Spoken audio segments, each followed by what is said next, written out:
Madam నమస్తే madam. Telangana government ఎవరు హోంశాఖ సీఎం రేవంత్ రెడ్డి ఉన్నాడు, అతని దగ్గర ఉంది. అసలు హత్యలు జరుగుతున్నా కానీ గవర్నమెంట్ ఇంతవరకు అయితే స్పందిస్తలేదు సార్. దీని మీద మీ స్పందన ఏంది? ఈరోజు హిట్లర్ పాలన చేస్తున్నా అంటున్నాడు. అంటే హిట్లర్ పాలన అంటే ఈ విధంగానే ఉంటుంది, అందుకే సర్వనాశనం అయిపోయింది హిట్లర్. సో ఈ రోజున నువ్వు అది పరిపాలన చేస్తున్నా అంటే నువ్వు కూడా అదే సేమ్ సర్వనాశనం అయిపోవడానికి దగ్గర ఉన్నది. అది నీ నోట్ల నుంచే చెప్తున్నావు కాబట్టి మేము అనాల్సి వస్తుంది. ఇంకా ఈ రోజున తెలంగాణ వచ్చి 13 సంవత్సరాలు అయింది.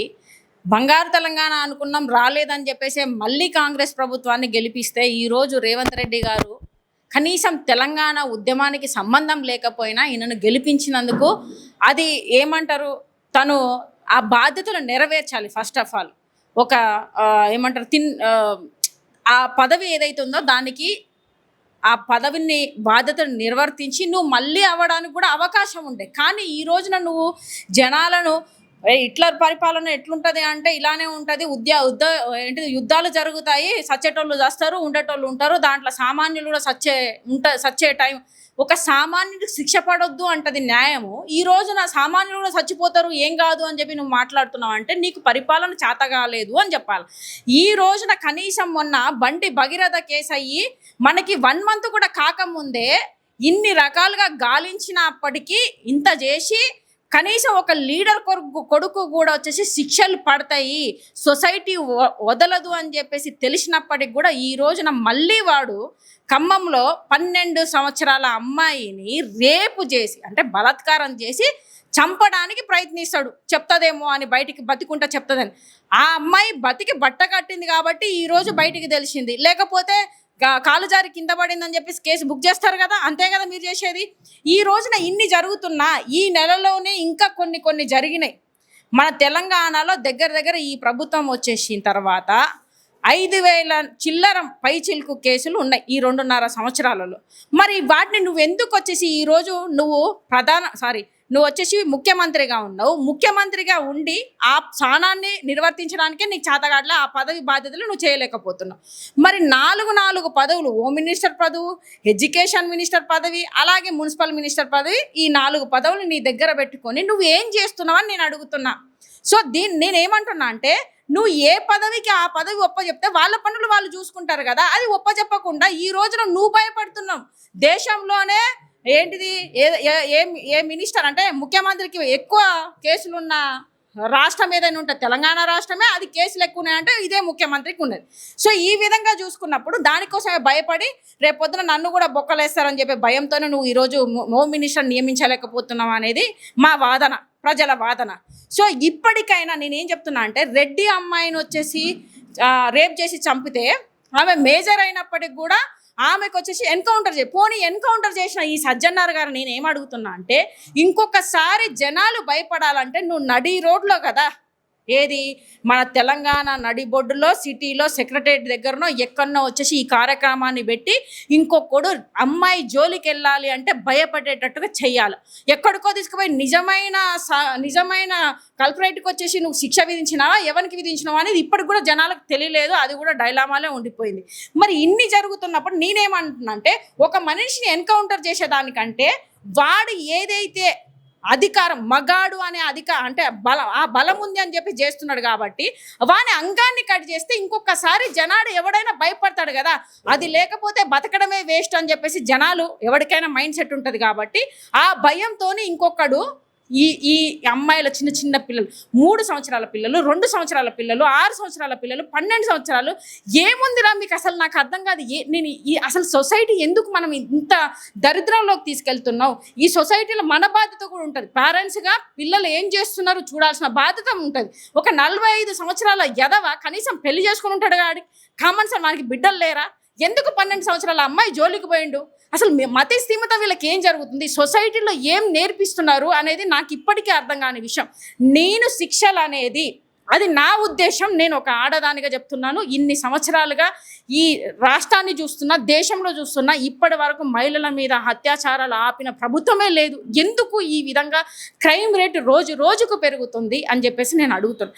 ఇప్పటికైనా ఇదే ఇప్పుడు ఎంతమంది ఉన్నారో వాళ్ళందరినీ, అది బండి భగీరథ కావచ్చు, లేకపోతే మహమ్మద్ గౌస్ పాషా కావచ్చు, ఇంకెవరైనా ఏదైతే ఇప్పుడు నిందితులు ఉన్నారో వాళ్ళని తీసుకొచ్చేసి నడి రోడ్లో ఇంకొకసారి ఎవడైనా భయపడేటట్టు వాని అంగాన్ని కట్ చేస్తే ఒక్కొక్కడు భయపడతాడు.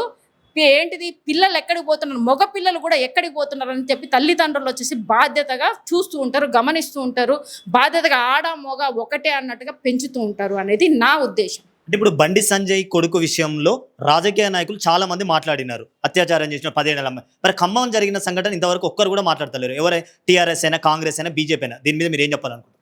నేనేమంటున్నా అంటే ఇప్పుడు అది బండి సంజయ్ కేంద్ర మంత్రి కాబట్టి మాట్లాడలేదు. ఎందుకంటే వాళ్ళకు కూడా చాలా మందికి కేసులు ఉంటాయి, వెనకాల దొవ్వుతారు. అరే రేపు పొద్దున నా కొడుకు గురించి మాట్లాడినావు కదా, నీ బండారం బయట పెడతా అని చెప్పేసి అంటారు కాబట్టి వాళ్ళు మాట్లాడరు. ఈ కవిత అయినా మిగతా వాళ్ళు కొంతమంది ఉన్నారు సోకాల్ సొసైటీ. మరి ఈ రోజు పవన్ కళ్యాణ్ ఇంత మాట్లాడిండు తెలంగాణ గురించి, మరి 12 సంవత్సరాల అమ్మాయి గురించి నేను ఎందుకు మాట్లాడలేదని అడుగుతున్నా.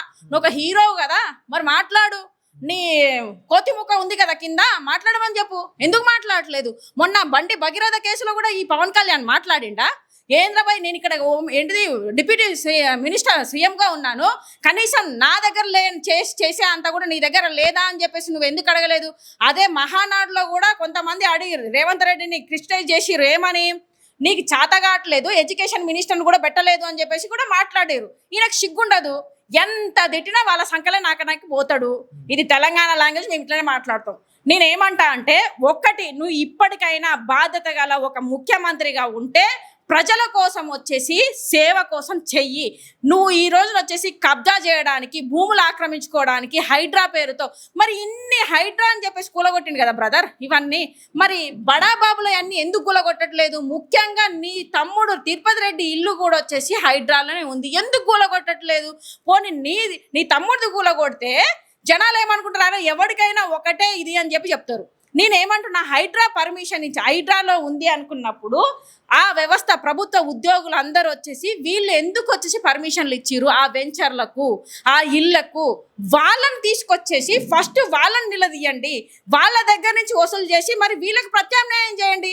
చిన్న చిన్న వాళ్ళే కదా, కొంతమంది 60 గజాల ఇల్లులు కూడా వచ్చేసి కూలగొట్టిన కొంతమంది వెంచర్లు ఉన్నాయి, వాళ్ళకి నష్టపరిహారం చెల్లించు, లేకపోతే ప్రత్యామ్నాయం చూపించిన తర్వాత నువ్వు కూలగొట్టు. ఏకైకిన పోయి కూలగొడతా అంటే నువ్వే కదా అంతకుముందు నువ్వు నీ ప్రభుత్వం రానప్పుడు నువ్వేమన్నావు, సర్టన్ రూల్స్ అండ్ రెగ్యులేషన్స్ ఉంటాయని చెప్పేసి ఈయననే వచ్చేసి కళ్ళబొల్లి మాటలు మాట్లాడినంటారా అంటారు. నాకు తెలంగాణకు అంత అది రావట్లేదు సామెత. అంటే చెప్పేది నువ్వు ఉన్నప్పుడేమో వచ్చేసి నువ్వు చేస్తేనేమో ఏంటిది సంసారం, ఎదుటోళ్ళు చేస్తే వ్యభిచారమా? సో ఆ విధంగా మాట్లాడను. ఈ రోజుకైనా నువ్వు ఇప్పటికైనా హోమ్ మినిస్టర్ నియమించు. ఈ రోజున 3 సంవత్సరాలు కావస్తుంది దగ్గర. ఇప్పటికీ క్రైమ్ రేట్ పెరిగిపోయింది, గాంజా ఎక్కువగా ఏంటిది అందుబాటులో ఉండేటట్టు ఒక్క పొట్లాలు దొరికినట్టు దొరుకుతుంది.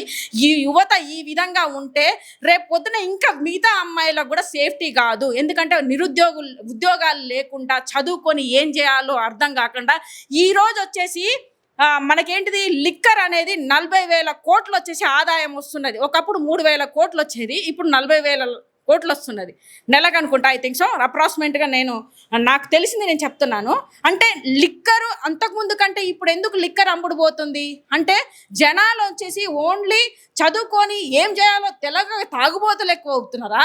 తెలంగాణ తాగుబోతులు ఎక్కువ చేస్తున్నావా? నువ్వు ఏం చేస్తున్నావు? రాష్ట్రాన్ని మందు అంటే లిక్కర్ అమ్మేసి నువ్వు రాష్ట్రాన్ని నడిపించడానికి ప్రయత్నం చేస్తున్నావు. అసలు ఏం చేస్తున్నావు నువ్వు? హైడ్రా పేరుతో ఇంత ఆస్తులను వచ్చేసి జమ చేసినావు కదా, ఈ డబ్బులన్నీ ఎక్కడికి పోతున్నాయి? నువ్వు నన్ను కోస్తే ఒక్క రూపాయి కూడా లేదు, చెప్పులు ఎత్తుకపోయేటోళ్ళలాగా చూస్తున్నారు, అప్పులు ఆడడానికి పోతే అంటున్నావు. మరి దీనికైతే ఉంటుంది, నువ్వు షెడ్యూల్ వేసుకొని వచ్చేసి ఫుట్బాల్ ఆడడానికి 150 కోట్లు వచ్చేసి ఖర్చు పెట్టడానికి ఉంటుంది, అందాల పోటీలు పెట్టడానికి ఉంటుంది నీ దగ్గర. అదే విధంగా ఇటు సైడ్ చూసుకొని మూసీ నది క్లీన్ చేయి, సుందరీకరణ అన్నో చెయ్యి, ఎవరు వద్దన్నట్లు. నువ్వు ఏంటిది గాంధీ విగ్రహాన్ని అంత పెద్దగా పెట్టాల్సిన అవసరం ఏమున్నది అని నేను అడుగుతున్నా.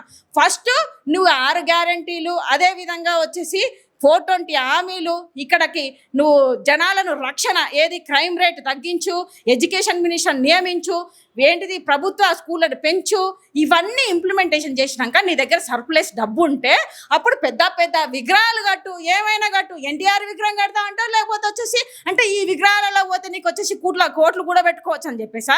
నువ్వు వచ్చేసి నీ సీటు కోసం 100 కోట్లు 1000 కోట్లు వచ్చేసి ఇచ్చినావు కాబట్టి ఈ రోజు వచ్చేసి దాన్ని మళ్ళీ సంపాదించుకోవడానికి కబ్జాల పేరు నువ్వు భూదాని భూములలో కూడా జొరబడినావు అంటే నీకు సిగ్గుండాలా అని చెప్పేసి అడుగుతున్నా. కనీసం దానం చేసిన కూడా వదలట్లేదు. ఒకప్పుడు ఇందిరమ్మ దాంట్లో ఇందిరమ్మ ఇల్లు ఇస్తా అంటున్నారు, వాళ్ళు ఇచ్చిర్రు, నువ్వు గుంజుకుంటున్నావు. అదే పార్టీలోనే నువ్వు గుంజుకుంటుంటే మరి రాహుల్ గాంధీ ఏం చేస్తున్నాడు? తెలంగాణ పరిస్థితి ఆయనకు అర్థం కావట్లేదా? రేపు పొద్దున మోడీ వచ్చేసి నా పార్టీలో జాయిన్ అయ్యని చెప్పిపోయినా కూడా సిగ్గు లేకుండా ఇంకా వాళ్ళు ఏం చేస్తున్నారో నాకు అర్థం కావట్లేదు. మరి ఈ రోజున వచ్చేసి తెలంగాణలో బీజేపీ పరిపాలన నడుస్తుందా, కాంగ్రెస్ పరిపాలన నడుస్తుందా, లేకపోతే రేవంత్ రెడ్డి చంద్రబాబు నాయుడు పరిపాలన నడుస్తుందా? ఏం జరుగుతుంది అనేది ప్రజలందరూ ఆలోచించాలి. ఈ రోజున అదే నేను రిక్వెస్ట్ చేస్తున్నాను. మనము డబ్బులు వేసి డబ్బులు ఎవడిస్తే ఓట్లు వాడికి వేద్దామని కాకుండా మన ఓటుని బర్రెకు గొర్రెకు కనీసం వాటికన్నా ఒక 10,000, 50,000, ₹1,00,000 ఉన్నది. మన ఓటుకు అంత వాల్యూ లేకుండా ఉన్నదా అని చెప్పేసి అడుగుతున్నా. వీళ్ళు డబ్బులు ఇస్తున్నారంటే రేపు 5 సంవత్సరాల మన జీవితాన్ని మొత్తం మన ఆస్తులను అంతా వీళ్ళు దోచుకుంటారు. ఈరోజు ఏంటిది నిత్యావసర ధరల రూపంలో కావచ్చు, పెట్రోల్ డీజిల్ రూపంలో ఇట్లాంటివి పెంచి వీళ్ళు ఇట్లా స్కాములు చేసేసి మనల్ని అడ్డి విరుస్తారు. దయచేసి ప్రజలు ఇప్పటికైనా ఆలోచించాలి. మనము తెలంగాణ కొట్లాడి తెచ్చుకున్నది 1,200 మంది త్యాగాలు చేసింది బంగారు తెలంగాణ. మనకు కావాల్సింది మన ట్యాక్స్లకు హెల్త్, ఎడ్యుకేషన్, మన ఏంటిది రక్షణ, అదేవిధంగా వచ్చేసి మంచి రోడ్లు, ఏంటిది మనకి మంచినీరు, ఇవన్నీ కావాలి. ఏంటిది రోజు ఉపయోగించుకునే వీటి మీద కూడా వచ్చేసి కనీసం ఒక కామన్ సెన్స్ ఉన్నోడు చేయాల్సిన బాధ్యత. దాన్ని కూడా వదిలిపెట్టి మొన్న వర్షం వస్తే సముద్రాన్ని తలపిస్తుంది తెలంగాణ. ఏమన్నాడు ఏంటిది రోడ్లలో బొక్కలు దొంగి పెద్ద పెద్ద బావులు తీసినా అన్నాడు. మరి నీళ్ళు ఏడిగిపోయినాయి.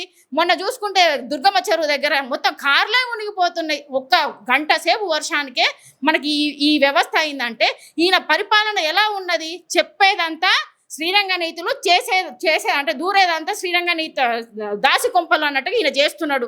ఇప్పటికైనా రేవంత్ రెడ్డి తెలంగాణ కోసం పనిచేయండి. చంద్రబాబు నాయుడు కోసమో బీజేపీ కోసమో పని చేయకండి. తెలంగాణ ప్రజలు గెలిపిస్తే ఈరోజు నువ్వు ముఖ్యమంత్రి అయినవు. ఫస్ట్ వెంటనే వచ్చేసి నీకు చేత కాకపోతే రాజీనామా చెయ్యి. ముఖ్యమంత్రి పదవికి అదే చేత కావట్లేదు. ఈ రోజున ఏంటిది హోమ్ మినిస్టర్ని వెంటనే నియమించు. కేసులు వచ్చేసి దగ్గర 5,000 పైచిలుకు కేసులు. ఈరోజు చిన్న పిల్లల మీద అత్యాచారాలు జరుగుతున్నాయి. గాంజాయి పెరిగిపోతున్నది. ఈరోజు మత్తు వ్యవస్థ బానిస అవుతున్నారు. తెలంగాణను రక్షించాల్సిన బాధ్యత నీకుంది. హోమ్ మినిస్టర్ నియమించు. ఆ తర్వాత ఇప్పుడు మన స్కూల్ స్టార్ట్ అవ్వబోతున్నాయి. చాలా ప్రాబ్లమ్స్ ఉన్నాయి. ప్రైవేట్ స్కూళ్ళను వచ్చేసి మొత్తానికే బంద్ చేయాలి. కనీసం ఒక 10% ప్రైవేట్ స్కూళ్ళు ఉండాలి. మొత్తం 90% వరకు వచ్చేసి ప్రభుత్వ స్కూళ్ళు ఉండాలి. అది మన బాధ్యత. సో దాన్ని కూడా ఇప్పుడు నువ్వు వచ్చేసి ఏంటిది ఎడ్యుకేషన్ మినిస్టర్ని కూడా నియమించాలి. ఈ రోజున ఏంటిది వర్షాలు వచ్చేసి మొత్తం ఎక్కడికక్కడ రోడ్లన్నీ అల్లకొల్లోలంగా ఉన్నాయి. చెత్త చెదారం రేపు పొద్దున వచ్చేసి ఏ కలరో మలేరియానో వచ్చే ఛాన్సెస్ ఉంటాయి. డెంగ్యూ ఇవన్నీ వస్తాయి. వీటి మీద కూడా మున్సిపల్ మినిస్టర్లు కూడా వెంటనే నియమించాలని చెప్పి మేము ఆమ్ ఆద్మీ పార్టీ నుంచి డిమాండ్ చేస్తున్నాం. అంటే ఇప్పుడు ఒకటి లాస్ట్ ఫైనల్గా తెలంగాణలో కాంగ్రెస్ గవర్నమెంట్ దరిదాపు వచ్చి 3 సంవత్సరాలు అవుతుంది. వాళ్ళు అధికారంలోకి వచ్చేటప్పుడు సంవత్సరానికి 2 లక్షల ఉద్యోగాలు ఇస్తామని చెప్పి మాట్లాడండి. అసలు ఇంతవరకు రేవంత్ రెడ్డి అసలు ఉద్యోగాలు ఇవ్వలేదు. దిల్సుఖ్నగర్లో మొత్తం ఆర్టిస్ట్ క్లాస్ ఉస్మాన్ యూనివర్సిటీలో మొత్తం ధర్నాలు చేస్తున్నారు. అసలు మీ ఆమ్ ఆద్మీ పార్టీ నుండి ఏం చెప్పాలనుకుంది ఒకసారి కాంగ్రెస్ గవర్నమెంట్కి? నేను ఒకటే బ్రదర్, ఇప్పుడు ఈ రోజున ఆ నిరుద్యోగులు, ఆ యువత లేకపోతే నువ్వు అసలుకి నీ స్థానమే ఉండేది కాదు, నువ్వు ముఖ్యమంత్రిగా ఉండటోనే కాదు. వాళ్ళు ఏంటిది గత ప్రభుత్వం పైసల కోసం చేసినా కూడా పైసలు వద్దు, మాకు వచ్చేసి ఉద్యోగాలే కావాలని చెప్పేసి ఈ యువత నిన్ను ఎంచుకొని రాహుల్ గాంధీ వచ్చి వాళ్ళకు మాట ఇచ్చినందుకు ఈ రోజున నువ్వు గెలిచి కూర్చున్నావు. యువతకు రోడ్డు మీద వదిలేసినావు. కనీసం ఎవరికి న్యాయం చేసిర్రు? కనీసం నిరుద్యోగ 2 లక్షల జాబ్స్ అన్నారు. ఏంటిది అది వేసిండా ఇప్పటిదాకా? ఆ తర్వాత డిఎస్సి అన్నాడు, ఆఎస్సి అన్నాడు. మొన్న వచ్చేసి 5,000 జాబులు అంటే 20,000 జాబులు కావాలి కదా అని చెప్పేసి నిన్న కూడా వాళ్ళు రోడ్డు మీద రావడం జరిగింది. అంటే ఈ రోజున వచ్చేసి కనీసం రైతులకు ఏమన్నా వచ్చేసి న్యాయం చేసిండా? యాప్లు యూజ్ చేసుకోమంటాడు. యూరియా అంటే కనీసం తిండి పెట్టే రైతులకు కూడా నువ్వు న్యాయం చేయలేకపోయినావు. యూరియా కొరత అట్లనే రైతులు ప్రాబ్లంలో ఉన్నారు. జనాలు హైడ్రా పేరుతో ఎక్కడక్కడ కూలగొడుతున్నావు. ఈ రోజు పెట్రోల్ రేటు కూడా వచ్చేసి మన దేశం మొత్తం మీదనే మన రాష్ట్రంలోనే 35% ట్యాక్స్ వ్యాట్ ఉన్నది. దాన్ని తగ్గించట్లేదు. రోజు కళ్ళు మూస్తే తెరిస్తే నిత్యావసర రోజులు రేట్లు పెరుగుతున్నాయి, పెట్రోల్ రేటు పెరుగుతున్నాయి. యువత ఈ రోజు జాబులు అని చెప్పేసి వాళ్ళు రోడ్డు మీద తిరుగుకుంటా వాళ్ళ జీవితాలను మొత్తం పన్నంగా పెట్టిరు. ఇప్పటికీ వాళ్ళకు బాధ్యత ఇయ్యలేదు. ఫ్యూచర్ ఫార్మాసిటీ ఉన్నప్పుడు వచ్చేసి నువ్వు వాళ్ళ దగ్గర పోయి ఫ్యూచర్ మొత్తం వాటిని బంద్ చేపిస్తా అని చెప్పి వాళ్ళకి ప్రామిసులు చేసి ఈ రోజు వచ్చేసి స్టే ఆర్డర్లు ఉన్నా కానీ ఎక్కడికక్కడ గుంజుకుంటున్నావు నువ్వు ఫ్యూచర్ సిటీ అనే పేరుతోని, మానస సరో పేరుతో వచ్చేసి ఆ విధంగా వచ్చేసి కూలగొట్టడానికి ప్రయత్నం చేస్తున్నావు. ఎక్కడ కొట్టినా నీకు కూలగొట్టడం తప్ప సృష్టించడం నీకు రావట్లేదు. నీకు తెలిస్తే కదా నువ్వే అన్న గుంపు మేసమని. మనం చరిత్రలో వచ్చేసి ఏంటిది పిచ్చి తుగ్లక్ అని చెప్పేసి విన్నాము, చదువుకున్నాం. కానీ పిచ్చి తుగ్లక్ ఎవడైనా ఉన్నాడు పరిపాలన చేస్తున్నాడు అంటే మిస్టర్ రేవంత్ రెడ్డి అని చెప్పొచ్చు ఈ రోజున మన వచ్చే తరాలకు. సో ఆ విధంగా నువ్వు పరిపాలన చేస్తున్నావు. మోడీ మన సెంటర్లో అదే విధంగా చేస్తున్నావు, పిచ్చి తుగ్లక్ పాలన చేస్తున్నాడు. ఈ రోజు నువ్వు కూడా ఇక్కడ రాష్ట్రంలో కూడా పిచ్చి తుగ్లక్ పాలన చేస్తున్నావు అని చెప్పేసి మేము చెప్తున్నాం. ఆమ్ ఆద్మీ పార్టీ హేమంత్ సుదర్శన్ గారు కాంగ్రెస్ గవర్నమెంట్కి ఏం చెప్పాలనుకున్నారు అల్టిమేట్గా? మేము ఒక్కటే చెప్తున్నాం, నువ్వు ఏదైతే ఇచ్చిన వాగ్దానాలను నెరవేర్చు ఫస్ట్. తర్వాత 420 హామీలు, 6 గ్యారంటీలు, ఇంపార్టెంట్గా రాష్ట్ర రక్షణ అనేది ఇంపార్టెంట్, ప్రజల రక్షణ ఫస్ట్ ఇంపార్టెంట్. కాబట్టి హోమ్ మినిస్టర్ నియమించు. ఏదైతే ఇప్పుడు 4 పోస్టులు ఉన్నా వాటన్నిటిని ఫస్ట్ నియమించు. ఆఫ్టర్ దట్ వచ్చేసి నువ్వు మిగతా వాటికి ప్రాజెక్టులు చెయ్యి, నువ్వు వద్దనట్లే. సైబల్టేనియస్లో నీకు అది బాధ్యత ఉన్నది కాబట్టి ఆ బాధ్యతగా వేరే వాళ్ళకి ఇచ్చేసి ఆ పదవులను నెరవేర్చేటట్టుగా మేము చెయ్యాలి. లేకపోతే ఖచ్చితంగా ఆమ్ ఆద్మీ పార్టీ మిమ్మల్ని నిలదీస్తుంది.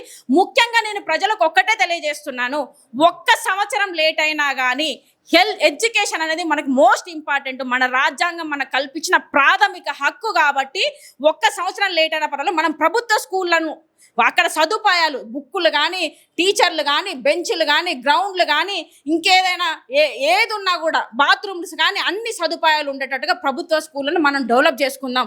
మీరు ఖచ్చితంగా పెట్టాల్సిందే అని చెప్పేసి మనం అడుగుదాం. మన ప్రజలందరూ, పేరెంట్స్ ముఖ్యంగా మీరందరూ బయటికి రావాలి. ఇక్కడ ఈరోజు ప్రైవేటీకరణ పేరుతో స్కూళ్ళతో వచ్చేసి మనం నడ్డి విరుస్తున్నారు కాబట్టి మనం ప్రభుత్వ స్కూళ్ళకి ఎంకరేజ్ చేద్దాం, వాటి కోసం పోరాడదాం. ఇన్ని స్కూళ్ళ రేట్లు పెంచుకుంటా వీళ్ళు ఏంటిది కార్పొరేట్ లెవెల్లో కూడబెట్టుకోవాలని చూస్తున్నారు. కాబట్టి దీన్ని దయచేసి ఇప్పుడు స్కూల్ స్టార్ట్ అయ్యే టైం కాబట్టి మనందరం బయటికి రావాలి, పోరాటం చేస్తాం. మనకు హెల్త్ ఎడ్యుకేషన్ అనేది మోస్ట్ ఇంపార్టెంట్. మేము తెలంగాణలో మా పార్టీ Aam Aadmi Party health education most important కాబట్టి దానికోసమే పోరాడుతున్నాం. ఇంప్లిమెంటేషన్ చేసిన పార్టీ ఏదైనా ఉంటే ఆమ్ ఆద్మీ పార్టీ, అది ఢిల్లీలో చేసింది, పంజాబ్లో చేసింది. మీకు చేతనైతే గూగుల్లో కొట్టుకోండి. ఇప్పుడు ఒక్కసారి మా పార్టీకి అవకాశం ఇవ్వాలని చెప్పి ప్రజలందరినీ నేను కోరుతున్నాను.